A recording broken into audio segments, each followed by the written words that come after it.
Je suis Agnès Mirambet-Paris, conservateur du patrimoine, et j'ai la charge au musée de travailler en transversalité au sein du département des collections sur tout ce qui est problématique de conservation préventive, de régie des œuvres, de restauration et d'entretien des aéronefs. Donc je suis amenée à gérer et à encadrer une campagne importante de nettoyage des aéronefs que le musée a mis sur pied il y a déjà un certain nombre d'années pour pouvoir régulièrement entretenir ces aéronefs, donc à la fois les avions, les hélicoptères, mais également un certain nombre d'objets de très grand format qui demandent des moyens un petit peu particuliers, par exemple les maquettes de fusées qui se trouvent dans le hall de l'espace. Mais dans le cas du musée de l'air et de l'espace, ce qui est vraiment très particulier, c'est les dimensions exceptionnelles des éléments que nous avons à nettoyer. Évidemment, on ne peut pas nettoyer un avion comme le Concorde de la même façon qu'on est amené à nettoyer une tabatière ou une horloge. Donc on est vraiment obligé de s'adapter pour mettre sur pied un protocole qui est ensuite suivi et mis en œuvre par une société spécialisée au départ dans le nettoyage et l'entretien des avions qui volent.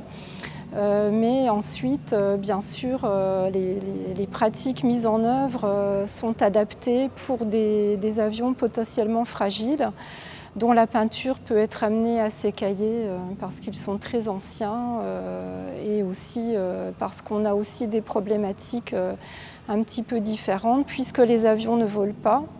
Le musée présente au public 120 avions en exposition et sur le tarmac.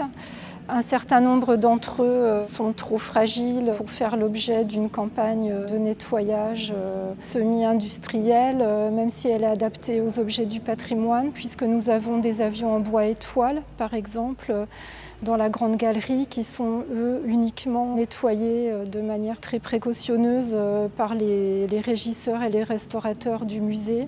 Et donc, les avions et les objets que nous confions à la société Promo Nettoyage Service est de l'ordre de 85 objets, ce qui couvre en particulier tous les avions qui sont sur le tarmac.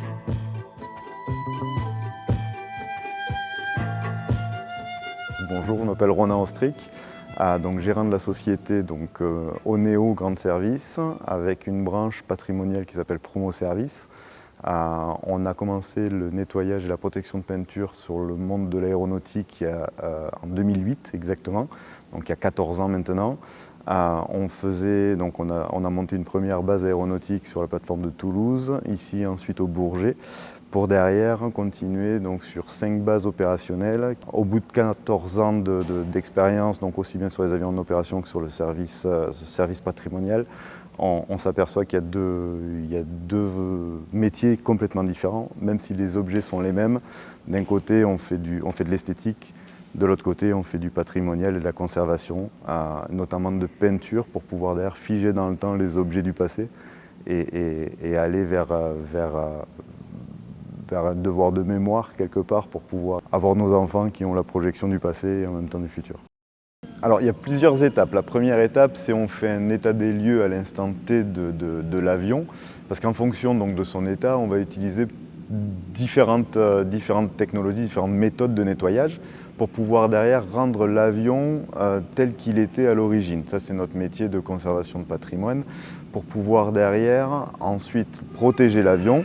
Donc en fait, une fois qu'on a nettoyé l'avion, donc en fonction des méthodes et en fonction de l'état initial, derrière on va passer un produit qui va rentrer dans le micro-alvéole de la peinture pour pouvoir derrière stabiliser l'état à l'instant T et derrière qui va pouvoir nous projeter en fait sur des années et des années derrière et on n'aura que de la protection à faire. Donc en fait, en fonction des différentes configurations, ça peut être comme ici beaucoup de dépoussiérage au départ parce que les avions sont protégés et donc en réalité la peinture souffre beaucoup moins qu'un avion en extérieur avec toutes les altérations possibles. Pluie, on est en bout de piste donc il y a des résidus de kérosène, la météo, le climat. Voilà, il y a des tonnes de facteurs différents qui font que la peinture réagit différemment. Et l'état initial de l'avion aussi parce qu'ils arrivent plus ou moins abîmés en fin de carrière. On a des produits spécifiques qui nous permettent en fait à chaque altération de pouvoir utiliser le bon produit au bon moment.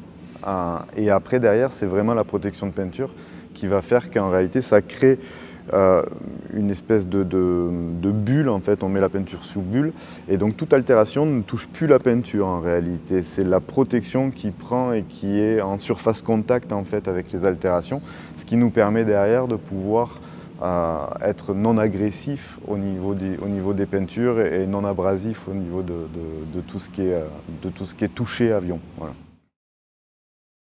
Donc la technique pour pouvoir derrière aller en profondeur, c'est qu'à partir du moment où l'avion est sale et au moment où on le prend initialement, donc on va avoir une technique pour pouvoir aller chercher en profondeur en fait, toutes les saletés pour pouvoir nettoyer les micro-alvéoles de la peinture. Donc ça se voit qu'au microscope en réalité, c'est quelques microns en termes de taille. Et une fois que la peinture est nettoyée vraiment dans ces micro-alvéoles et de façon très profonde, on va passer un produit donc, de protection de peinture qui va permettre de combler ces micro-alvéoles, de sécher à l'intérieur, de sécher la surface et de mettre en réalité l'avion un petit peu sous bulle pour pouvoir derrière faire en sorte qu'aucune altération ne pénètre cette bulle et vienne abîmer la peinture. Ce qui fait qu'à partir du moment où il y a une altération type d'éjection d'oiseau ou autre sur l'avion, la peinture de l'avion n'est pas touchée en fait, par ces altérations. Il suffirait presque instantanément de pouvoir derrière passer un coup d'éponge dessus pour pouvoir l'enlever, parce que cette protection va permettre de pouvoir qu'elle ne s'accroche pas. Concernant la consommation d'eau, pour donner à titre d'exemple, on a fait l'A380, on a utilisé 20 litres d'eau pour l'ensemble de l'appareil. Pour faire un avion, on va dire, de grande taille, type A321, A300 ou 747, ou des avions commerciaux qui transportent entre 200 et 250 passagers, on est à entre 12 et 13 litres d'eau, ce qui correspond à un pack d'eau en fait, un pack d'eau d'1,5 litre. Donc c'est très très peu. Et puis l'eau en fait a une vertu qui est contre-productive par rapport à notre travail, c'est que ça coule et donc en réalité on déplace mais on ne nettoie pas. Donc là nous vraiment on va chercher, on va gratter entre guillemets, alors c'est pas le terme ici, mais on va aller chercher vraiment dans les aspirations des peintures pour pouvoir vraiment tout enlever. Voilà.